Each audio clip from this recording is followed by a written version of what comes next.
26-এর vote নিয়ে জোট রাজনীতি জটিল হচ্ছে ক্রমশ। ক্ষমতাসীন তৃণমূল এবং প্রধান বিরোধী বিজেপির পাশাপাশি বিরোধী শক্তি কত ভাগে বিভক্ত হবে তাও স্পষ্ট নয়। এই আবহে হুমায়ুন কবিরের সঙ্গে জোট করবে আইএসএফ, এই জল্পনা এখন তুঙ্গে। সিপিএমে আপাতত হুমায়ুন পর্বের ইতি। আইএসএফকে সঙ্গে নিয়েই 26-এর ভোট বৈতরণী পার করতে চায় বামেরা, এমনই মত রাজনৈতিক বিশ্লেষকদের। এই পরিস্থিতিতে জুপের সঙ্গে জোট জল্পনা নিয়ে নওশাদ সিদ্দিকী বলেন, আগামী দিনে পার্টির রাজ্য কমিটির মিটিং হবে, সেখানে এ বিষয়ে আলোচনা হবে। যদি জোটের দিকে যাওয়া হয় তাহলে কিভাবে যাওয়া হবে এসব নিয়েই আলোচনা হবে।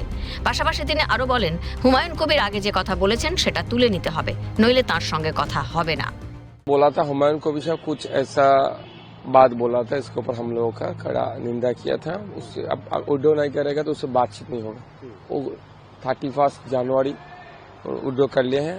आने वाला दिन में हमारा पार्टी का स्टेट कमेटी का मीटिंग है, उसमें उसके ऊपर चर्चा होगा, जाएंगे या नहीं, मतलब कैसे कैसे जाना, अगर जाएंगे तो कैसे कैसे जाएंगे, इसके ऊपर चर्चा होगा।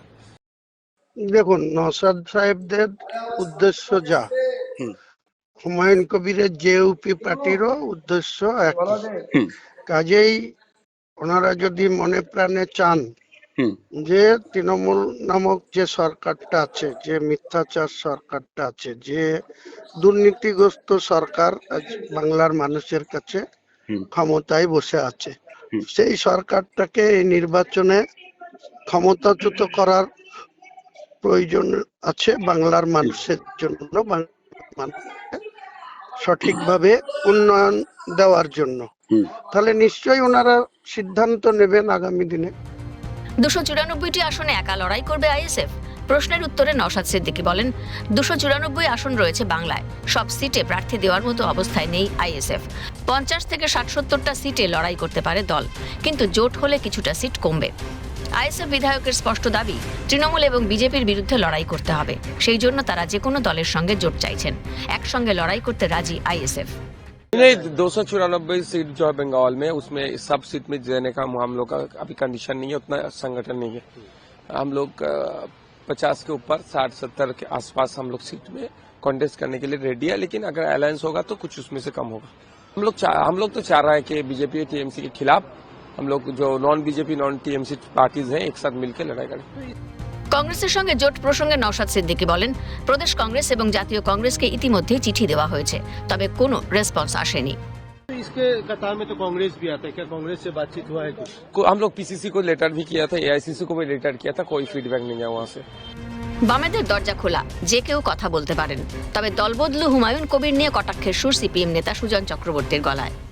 কে জয়দা উন্নয়ন পার্টি কোথাকার, কি তারা করে, কবে সেই পার্টির রেজিস্ট্রেশন হলো, আমি জানি না সব কিছু, বাংলার মানুষও জানে না। আইএসএফ একটা রাজনৈতিক দল হিসেবে গত নির্বাচনে লড়াই করেছে। ওরা যদি কারোর সঙ্গে কথা বলতে চান, কথা যে কেউ বলতে পারেন। হুমায়ুন কবির কংগ্রেসের সঙ্গে কথা বলেছেন, আগে নেতা ছিলেন কংগ্রেসে, তারপর তৃণমূলের সঙ্গে কথা বলেছেন, নেতা ছিলেন, তারপর বিজেপির সঙ্গে ভোটে দাঁড়িয়েছেন, কথা বলেছেন, তারপর তৃণমূলের সঙ্গে আবার চলে এসছেন, তারপরে এখন আবার কি একটা যে ভিপি না ইউপি কি একটা কি নামটাও হয়েছে। তো ওরা যা করছেন ওরা করবেন, তার সঙ্গে পশ্চিমবাংলার রাজনীতির খুব সম্পর্ক আছে বলে আমি মনে করি না। ওটা তৃণমূল বিজেপি কে কোথায় কার পিছনে আছে বলতে পারবো না। কেউ যদি কথা বলতে চান কথা বলবেন, কিন্তু কথা বললেই সব হয়ে গেল বলে মনে করার কোনো কারণ নেই। সিপিএম এর একা লড়ার মুরদ নেই। দেউলিয়া রাজনীতি ভিক্ষাপাত্র হাতে ঘুরে বেড়াচ্ছে সিপিএম, খোঁচা তৃণমূল নেতা কুণাল ঘোষের। সিপিএম ব্যাপারটা এখন সর্বস্তরে একটা রসিকতায় প্রমাণিত হয়েছে। আসলে 34 বছর নাকি ক্ষমতায় ছিল, সেখানে একা লড়ার মুরদ নেই। বামফ্রন্ট মানে এমনি 7-8টা দলের জোট, তারপরে কখনো কংগ্রেসকে ডাকাডাকি করছে, কখনো হুমায়ুনের সঙ্গে হোটেলে যাচ্ছে, কখনো মিমের পেছনে ছুটছে, কখনো নওশাদকে হচ্ছে। ফলে একটা 34 বছর নাকি যারা ছিল, তো তারা একেবারে সম্পূর্ণভাবে একটা দেউলিয়া রাজনীতির ভিক্ষাপাত্র হাতে ঘুরে বেড়াচ্ছে। তো তাকে যে পাচ্ছে সে একটা রসিকতা করে যাচ্ছে, কি করতে, ওদের তো এটা শুনতে হবে।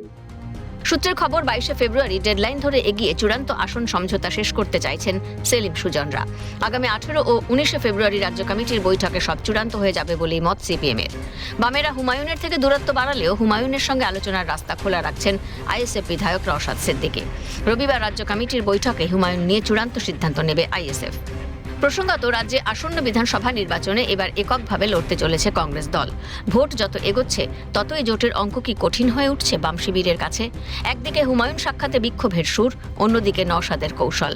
তাহলে কি জোট অঙ্ক ঘেঁটে ঘ? ক্যালকাটা নিউজ।